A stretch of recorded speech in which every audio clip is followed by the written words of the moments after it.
बिस्मिल्लाहिर्रहमानिर्रहीम इय्याका नअबुदु व इय्याका नस्तईन। मेरे पाकिस्तानियों, आजकल जो जुल्म हो रहा है, जिस तरह का जुल्म तहरीक इंसाफ के लीडरशिप कारकुनों पे और जो भी सपोर्टर्स हैं, वोटर्स हैं, या जिसने कोई मीडिया के ऊपर भी कोई हिमायत कर दी तहरीक इंसाफ के लिए, ये जिस तरह का जुल्म किया जा रहा है, मुझे कई दफ़ा ख्याल आता है कि क्या कोई खौफ खुदा नहीं है? ये कोई बड़ी मार्का तो नहीं है कि एक का पूरी स्टेट अपरेटस सिक्योरिटी फोर्सेस को इस्तेमाल करते हुए नहते लोगों के ऊपर इस तरह का उनके घर तोड़ के अंदर घुसो, उनकी औरतों की बेहुरमती करो, वहाँ से लोग बच्चे उठा के ले जाओ, अगर वो जिसको ढूंढने आया वो नहीं है, उनके वालिद को उठा के ले जाओ, चीज़ें तोड़ दो, घर लूट लो। फिर एक और धंधा चल पड़ा। अब यहाँ क्या करते हैं, ये पुलिस जाके कहती है, किसी को पकड़ लेती है, जी आपका जियो फेंसिंग में नाम आ गया है कि आप उस जगह पे थे, उससे फिर पैसे लेती है। 15 लाख रुपया रेट बन गया है। 15 लाख से शुरू होते हैं, कईयों को 5 लाख देते हैं, कोई 10 लाख देता है, कोई 15 लाख देता है उनको। नहीं तो कहते हैं हम आपको पकड़ के अंदर डाल देंगे, क्योंकि अब तो किसी को भी पकड़ सकते हैं। ये तो लाइसेंस मिल गया है इस मुल्क में जुल्म करने का। आप किसी को भी पकड़ के जेल में डाल दें, जी MPO के अंदर जेल में डाल दें। यानी ये मैं सवाल ये पूछता हूँ कि कोई खौफ खुदा है? क्या आपको डर है कि आप कितनी देर ज़िंदा रहेंगे? आपको ऊपर वाले को जवाब देना पड़ेगा कि ये जो आप कर रहे हैं अपने लोगों से। मैं यकीन दिलाता हूँ कि ये जब इस तरह की चीज़ें किसी उन जो अपनी कौम नहीं होती, मसलन हिंदुस्तान की फ़ौज जो कश्मीरियों से कर रही है, या इसराइल की फ़ौज जो फ़लस्तीनियों से कर रही है, मैं आपको यकीन दिलाता हूँ कि वहाँ भी कोई चेक हो जाता है। वह एक अफ़गानिस्तान के अंदर एक सबसे ऑस्ट्रेलिया का जो डेकोरेटेड सिक्योरिटी फोर्सेस का आदमी था, जिसको सब हीरो मानते थे, जो उसके जो तगमे मिले हुए थे जिसको, उसके ऊपर उनके कई फ़ौजियों ने कहा जी इसने अफ़गानियों को इनको गलत कत्ल किया। उसके ऊपर एक्शन लिया गया कि दूसरों के ख़िलाफ़ भी उसने अगर गलत काम किया सज़ा मिली उसको। तो हम तो आज एक अजीब से हालात देख रहे हैं, और जो भी इसके पीछे सोच है उसको तो कोई खौफ नहीं है कि मैंने एक दिन अल्लाह को जवाब देना है। और यही हमारी बदकिस्मती है कि ये वो मुल्क जो बना था इस्लाम के नाम पे, बहुत बड़े प्रिंसिपल्स इस्लाम के थे। जब मेरे नबी सल्लल्लाहु अलैहि वसल्लम जंग पे निकलते थे तो इंस्ट्रक्शंस दिया करते थे कि औरतों को, बच्चों को, बूढ़ों को, बल्कि वो तो कहते थे दरख्त भी नहीं आपने काटने। यानी ऐसी जो हमारा जो सिविलाइजेशन, जो हमारा अजीम लीडर था, वो किस तरह की एक सोच रखते थे इंसानियत के तौर पे, और फिर जो उनका इंसाफ का पैमाना था वो किस लेवल के ऊपर था, और इसलिए तो वो दुनिया की अजीम कौम बने।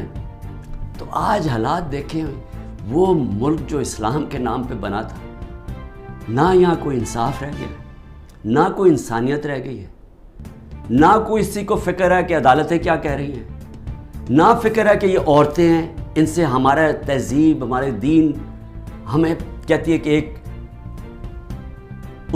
उनकी इज़्ज़त करो, उनका ध्यान रखो। ना उनकी फ़िक्र है।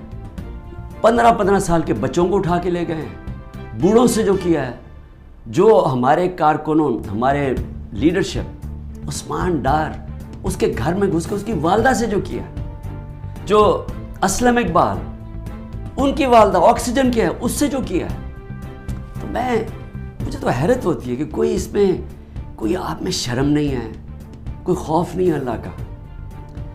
शहरयार अफरीदी का भाई फौत हो जाता है, शहरयार अफरीदी को इजाज़त नहीं दी जाती अपने भाई की फौतगी, उसके जनाजे पे जाया जाए। हमारे दौर में नवाज शरीफ की बीवी फौत हुई, 4 दिन गुजारने के लिए दिए हमने। तो ये कौन सा जुर्म किया है शहरयार अफरीदी ने? कोई पता तो चले कि जुर्म क्या किया है। क्या जुर्म ये किया है कि पुरअमन एहतजाज करना हमें, हमारा आइन हमें हक देता है पुरअमन एहतजाज? क्योंकि या तो ये साबित करें ना कि किसी ने तोड़ फोड़ किया, हम आपकी मदद करेंगे, हम हथियार बैठे हैं। आप बताएं कि कोर कमांडर हाउस किसी ने जलाया या किसी ने कोई पुलिस की गाड़ी जलाई हो, हम कहते हैं कि हम पहले दिन से कह रहे हैं कि हम उनको, ये मुजरिम है कौम के। लेकिन कितनी गाड़ियां जली, कितने आग लगी, कोर कमांडर रेडियो पाकिस्तान कितने हुए, 10 होंगे, 8 होंगे, क्या होंगे, ना उसके ऊपर कोई तहकीकात की। अभी तक सीसीटीवी कैमरा की फुटेज नहीं आई जो कि कोर कमांडर घर में हुआ। कैपिटल हिल में जब ट्रंप के फॉलोअर्स ने घुस के वहाँ जब घुस गए थे, पहली चीज़ क्या, हेड ऑफ पुलिस को मुअत्तल किया गया। यहाँ पूछा है, दंदराता फिर रहा है जो पंजाब का आईजी, उसे पूछा कि ये तुम्हें जब सारा पता था कि क्राउड आ रहा है, क्यों नहीं आपने प्रोटेक्शन दी, और किसको फ़ायदा हुआ इससे? सवाल मेरा ये है कि ये जो 9 मई का फ़ायदा किसको हुआ? तहरीक इंसाफ को नहीं हुआ। जिसको फ़ायदा हुआ वो जिम्मेदार था 9 मई का। और मैं आपको आज लिख के देता हूं कि जिस दिन एक इंडिपेंडेंट इसके ऊपर इन्वेस्टिगेशन होगी, ये साबित होगा कि ये किया गया था, प्री प्लान था। ये कैसे हो सकता है 48 घंटे में 10,000 लोगों को पकड़ लिया जाके पीटीआई के? ये कैसे हो सकता है? क्या लिस्टें बन गई 48 घंटे में? पता भी चल गया किधर है और एकदम जाके सारा क्रैकडाउन कर दिया? यह कि मानने वाली बात है? पहले से प्लान किया हुआ था। और मैं शहरियार अफरीदी का फिर कहूं कि एक तो उसको चक्की में रखा हुआ है जिधर कातलों को रखते हैं, उसके बाद जब उसको वहां जाने नहीं दिया, वहां जाके उसके रिश्तेदारों को उठा लिया, जनाजे से उसके रिश्तेदारों को उठा के जेल में डाल दिया। अभी भी लोगों को पकड़ पकड़ के जेल में डाल रहे हैं। और सबसे जो अफसोसनाक बात यह है कि जिस तरह लोगों को जेलों में रखा हुआ है, जिन कंडीशंस में लोगों को जेलों में रखा हुआ है, जिस तरह के शहरियार अफरीदी, इनको मिनिस्टर रह चुके हैं, इनको क्लास बी या जो भी जेल होता है उसके अंदर फैसिलिटीज़ दी जाती है। ज़रा देखिए नवाज शरीफ वगैरह और ये मरियम, ये कैसे रहते थे जेलों में, शहबाज शरीफ कैसे रहता था। अरबों रुपए की चोरी की हुई है इन्होंने, कन्विक्ट हो गए हैं। पैनमा के अंदर इंकशाफ हुआ कि ये महंगे महंगे इनके अरबों रुपए की अपार्टमेंट्स, ये यहाँ से पैसा चोरी होकर गया क्योंकि इनके पास तो कोई मनी ट्रेल नहीं थी। तो रहन सहन उनका देखें, इनकी क्या गलती है? क्या ये गलती है कि कहीं तहरीक इंसाफ इक़्तिदार में ना आ जाए इसलिए उसको क्रश करें? जो भी तहरीक इंसाफ में उसको क्रश किया जाए। और जो हमारे लोग सीनियर लोग के, डॉक्टर यास्मीन 75 साल की है, उनसे अभी इस गर्मी के अंदर जेल में रखा हुआ है। वाज़े कह रही हैं कि अंदर ना जाओ, उनकी वीडियो में बैठी कह रही हैं कि एक कोर कमांडर घर में ना जाओ, उनको जेल में रखा हुआ। मियां महमूद, उसको तशद्दुद किया उसके ऊपर, उसने अदालत में जाके कहा कि मुझे नामालूम अफराद ने मेरे ऊपर तशद्दुद किया। एजाज चौधरी, उसके ऊपर तशद्दुद किया। तो ये सारे जो हमारे लोगों को अंदर डाले हुए, अली मोहम्मद, वो एक निकलता है फिर जेल में डाल देते हैं। बस सिर्फ एक कह रहे हैं जादू का लफ्ज़ कि जी मैं पीटीआई छोड़ रहा हूँ तो उनके ऊपर सब कुछ माफ़ हो जाता है, सारे कत्ल माफ़ हैं, दहशतगर्दी सब कुछ माफ़ है। तो ये ऐसा, तो इस तरह का तो इंसाफ नाम की चीज़ ही ख़त्म हो गई है। ये निज़ाम जो चल रहा है, क्या इससे ये आप हासिल कर लेंगे, ये जो करने जा रहे हैं कि किसी तरह तहरीक इंसाफ क्रश हो जाएगी? मैं आपके सामने आज बैठ के मैं ये दावा करता हूँ, आप जो मर्जी कर लें, आप तहरीक इंसाफ को नहीं रोक सकते। जितना मर्जी जुल्म करेंगे, तहरीक इंसाफ का वोट बैंक बढ़ता जा रहा है। ये लोग भेड़ बकरियां नहीं हैं। इंसानों में और जानवरों में फ़र्क होता है। इंसानों में जब शऊर आ जाए, वो जो इंग्लिश में फ्रेज है an idea whose time has come, जब एक दिल में और दिमाग में एक सोच जब आ जाती है इंसानों की, आज़ादी की, कोई ताकत उसको नहीं रोक सकती। तो मेरी ये जो किया जा रहा है, ये जो जुल्म है, नफ़रतें बढ़ रही हैं, इदारों के ख़िलाफ़ नफ़रतें बढ़ रही हैं, ये हमारे मुल्क की तबाही है, ये दुश्मनों का फ़ायदा है। तो मैं 2-3 चीज़ें और कहना चाहता हूँ ख़त्म करने से पहले, कि मेरे ऊपर 150 केसेस से ज़्यादा कर दिए, मेरे और लोगों के ऊपर भी केसेस हैं, मेरे पे 150 से ज़्यादा कर दिए। और जिस तरह के केसेस हो रहे हैं, दुनिया में मजाक उड़ रहा है पाकिस्तान का। कोयटा में कत्ल होता है, मुझे पता भी नहीं, वो उस केस का भी मुझे नहीं पता। वो जो केस, मेरे जो वकील है वो मुझे कहते हैं कि वो केस की कोई हैसियत ही नहीं है। एक किसी शहरी ने कह दिया कि जी इमरान खान ने गद्दारी की है, तो यानी वो केस के उस केस से चलना ही नहीं था, मुझे पता ही नहीं है वहाँ कत्ल होता है। 4 घंटे के बाद लॉ मिनिस्टर मेरा नाम ले लेता कि मैंने कत्ल किया, और मेरे ऊपर अगले उसके बाद 40 घंटे के बाद वो बेटे को पुलिस में रख दिया और वो बेटा कहता था जी इमरान खान ने कत्ल किया, 302 हो जाती है। अब ये सोचे कि मेरे ऊपर जब कातलाना हमला होता है, मैं तो केस नहीं अपना, मेरी तो FIR नहीं कटती।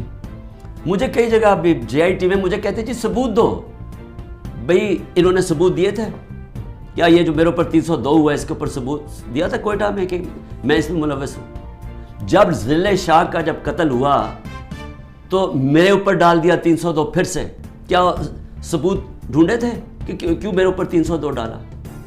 और उसके बाद जब पता चला उसके ऊपर तशद्दुद हुआ ज़िले शाह के ऊपर, जब 26 जगह उसके ऊपर तशद्दुद पोस्टमार्टम में नजर आया, तो फिर चेंज करके कहते नहीं जी इमरान खान को इन्फॉर्मेशन पता थी, वो कोई और केस पर ऊपर उसका ज़िले शाह का डाल दिया। तो उसका जो केस है ये जो कोयटा में, और मुझे अफसोस है कि एक वकील कत्ल हुआ, लेकिन वो केस के अंदर वो बेटे ने फिर दूसरी गवाही दे दी है कि वो उसने कोई नाम भी दे दिया कि वो लोग जो हैं, जो वो समझता है सप्लीमेंट्री में कि उन्होंने कत्ल किया होगा। उसकी बीवी की वो वीडियो चल रही है, उसने कहा मेरे देवर ने कत्ल करवाया। सारे कोयटा को पता कि ख़ानदानी दुश्मनी थी। और फिर ये ज़रा ये भी सुन लें, कहा जी मेरी बहन ने 6 अरब रुपए की ज़मीन ख़रीदी है, और वो तहरीक इंसाफ के, जब मैं प्राइम मिनिस्टर था और बुज़दार चीफ मिनिस्टर था। डेट डाली नवंबर या 20 तारीख की जी वो ज़मीन उन्होंने ख़रीदी है। और ये जो चट्ठा जिसको ख़ास लेके आए हैं, ये इनकाउंटर स्पेशलिस्ट था, शहबाज शरीफ के हुक्म के ऊपर ये लोगों को कत्ल करता था, इसकी ये रेपुटेशन है। शहबाज शरीफ हर मुजरिम टाइप लोगों को अपने साथ रखता है, क्योंकि जो मुजरिम है वो फिर जो ये कहता करते हैं, क्योंकि उनको पता है कि इसके बगैर उनको कोई पोजीशन नहीं मिली, तो उसको लेके आया एंटी करप्शन में। अब वो केस क्या बनाता है कि जब इमरान खान वज़ीर आज़म था तो मेरी बहन ने 6 अरब रुपए की ज़मीन ख़रीदी, और वो कोई ज़बरदस्ती लोगों से ख़रीदी, या वो गवर्नमेंट की ज़मीन थी। अब ये सुने, नकल में भी अकल चाहिए। वो जो मेरी बहन ने चेक्स दिए थे, यानी वो चेक कैश पेमेंट नहीं की थी, वो बैंक के ज़रिए चेक दिए थे, बैंक ड्राफ्ट थी, और वो सारा रिकॉर्ड बैंक्स में अवेलेबल है। उनके पास सबूत है कि उन्होंने कब दिया था। चेक कब दिए थे? चेक दिए थे मई और जून 2022 में, जब मेरी हुकूमत नहीं थी, हमजा शरीफ की हुकूमत थी। इन्होंने पटवारियों से तो चेंज करवा दिया, लेकिन अब वो बैंक रिकॉर्ड कैसे चेंज होगा? पटवारियों से तो कहा नवंबर में चेंज करवा के, क्योंकि ये शरीफ खानदान ने तो सारी ज़िंदगी 2 नंबरी की है, इनसे ईमानदारी से कोई चीज़ हुई नहीं आज तक। तो लेकिन हैं क्योंकि डफर हैं, इन्होंने ये नहीं रियलाइज़ किया कि चलें वो तो आपने पटवारी से चेंज करवा दिया नवंबर का, लेकिन जो चेक है, वो जो बैंक के अंदर जो जब चेक से पेमेंट होती है, वो तो आ गई मई और जून 2022 की। इसके ऊपर भी केस करूँगा मैं। ये जो करप्ट आदमी ये लेके आए हैं, ये जो इनकाउंटर स्पेशलिस्ट चट्ठा, मेरी बहन भी करेगी। लेकिन मैं सिर्फ पब्लिक के सामने कहना चाहता हूँ कि कितने नीचे गिर चुके हैं कि किसी ना किसी तरह इमरान खान को किसी केस में पकड़ के जेल में डाल दें। ये जो मिलिट्री कोर्ट्स खोले हैं, इसका भी सिर्फ एक ही मकसद है कि क्योंकि आम इन अदालतों में, किसी भी अदालतों के अंदर कोई भी केस नहीं खड़ा होता, क्योंकि वो केस है ही कुछ नहीं, बोगस केसेस हैं। अब ये फौजी अदालतों के ज़रिए इमरान खान को सज़ा दिलवाएंगे। क्या होगा इससे? मैं तो तैयार हूँ, मैं तो हर चीज़ के लिए तैयार बैठा हूँ, हर जगह हर दूसरे दिन अदालतों में फिर रहा हूँ, जा रहा हूँ। कोई ये ना मुझे कहे कि मैं ये जो इन 2 बड़े डाकुओं की तरह दुम दबा के बाहर भाग जाऊँ, क्योंकि इनको करप्शन इतनी इन्होंने की हुई, हमेशा ये बाहर भाग जाते हैं, वहाँ से फिर NRO लेके डील करके फिर वापस आ जाते हैं। मैं यही सारी केसेस लड़ूंगा, और मैं मिलिट्री कोर्ट में भी लेके जाए वहाँ भी केस लड़ूंगा। लेकिन ये याद रखें कि मुझे एक आदमी को बाहर रखने के लिए जो आप नुकसान पहुँचा रहे हैं पाकिस्तान को, सारे पाकिस्तान की अदलिया के निज़ाम को, जो पाकिस्तान की डेमोक्रेसी है, जो पाकिस्तान के इदारे तबाह किए जा रहे हैं, ये जो झूठे केसेस बनाए जा रहे हैं। सोचे कि ये जब आप पुलिस को इस तरह काम करवाएंगे पुलिस से, तो वो अपने भी काम करेंगे। जिस तरह मैंने अभी कहा कि हर जगह पैसा बना रहे हैं आप, कि जी जियो फेंसिंग में आपका नाम आ गया, इतने पैसे दे जी, नहीं तो हम वो जो 3 MP उसके अंदर पकड़ के आपको जेल में डाल देंगे। तो सारे इदारे, सारा मुल्क का निज़ाम तबाह किया जा रहा है। माशी हालात वो देख लें, मुल्क माशी तौर पे बैठ चुका है, आगे कोई उम्मीद भी नहीं नज़र आ रही। ये जो बजट पेश किया, दुनिया मजाक उड़ा रही है, पैसा किधर से आएगा इनको ये नहीं पता। और सिर्फ जब एक ऑब्सेशन हो कि सिर्फ एक आदमी ने नहीं आना और कोई फिक्र नहीं है कि मुल्क के सारे इदारे तबाह हो, अखलाकियात तबाह हो, हमारा जो पुलिस का निज़ाम तबाह हो, और सिर्फ कोई भी तहरीक इंसाफ का बस ये कह दे लीडर के मैं जी पार्टी छोड़ रहा हूँ, तो उसके ऊपर कत्ल भी माफ़ हो जाता है, सारे केसेस माफ़ हो जाते हैं। क्या इस तरह कोई मुल्क चल सकता है? क्या ऐसे मुल्कों को बनाना रिपब्लिक नहीं कहते? मैं इसलिए आखिर में कहता हूँ, अब देखें, मैं इसलिए बातचीत की बात कर रहा हूँ, अपने मुल्क का मुझे फ़िक्र पड़ी हुई है। ये मुल्क उधर जा रहा है जिधर कोई संभाल नहीं सकेगा। मैं इसलिए ये कह रहा हूँ कि अभी भी टाइम है बातचीत करने का, और बातचीत करने का ये PDM के लोगों से कोई फ़ायदा नहीं है, क्योंकि इनके हाथ में कुछ नहीं है। ये तो डरे हुए हैं कि सारा वक्त जी इमरान खान को मिलिट्री कोर्ट में, सोचें कि डेमोक्रेट्स भी कहते हैं कि जी किसी को मिलिट्री कोर्ट में ट्राई करें, क्योंकि इतने डरे हुए हैं इलेक्शन से, इनको पता है इलेक्शन में इनसे क्या होना है। तो मैं सिर्फ इस्टेब्लिशमेंट आर्मी चीफ से बात करना चाहता हूँ कि अभी भी टाइम है, ये कोर्स करेक्शन करें। ये मुल्क जिस तरफ जा रहा है, ये आप भी नहीं, कोई नहीं कंट्रोल कर सकेगा। ये गलत फहमी है किसी को कि एक इस्टेब्लिशमेंट मुल्क को इकट्ठा रख सकती है, नहीं रख सकती। मुल्क को एक डेमोक्रेटिक पार्टी जिस पब्लिक के अंदर रूट्स हो, वो ही मुल्क को इकट्ठा रख सकती है, और फिर हाँ, दुश्मनों से प्रोटेक्ट कर सकती है हमारी पाकिस्तान की फ़ौज। लेकिन इस तरफ जिधर हम जा रहे हैं, मुझे अफसोस से कहना पड़ता है कि हम एक बिल्कुल अंधेरे में जा रहे हैं। और मैं फिर से आज सिर्फ इसलिए कह रहा हूँ, कोई मुझे किसी से किसी चीज़ की ज़रूरत नहीं है, वो किसी से कोई मदद नहीं मांग रहा। मैं कोई नहीं कह रहा मेरे केसेस ख़त्म कर दो, मैं सारे केसेस अटेंड करूँगा। मैं सिर्फ ये कह रहा हूँ कि पाकिस्तान को बचाएं। ये मुल्क जिस तरफ जा रहा है, ये जिस तरफ ये लेके जा रहे हैं, और जो आगे प्लान बना हुआ है कि और भी पार्टीज़ खिचड़ी बना के और छोटी छोटी पार्टीज़ के अंदर बंदर बांट हो जाए, और इससे कोई चेंज आ जाएगा मुल्क में, इससे और तबाही आएगी आगे। पाकिस्तान पाइंदाबाद।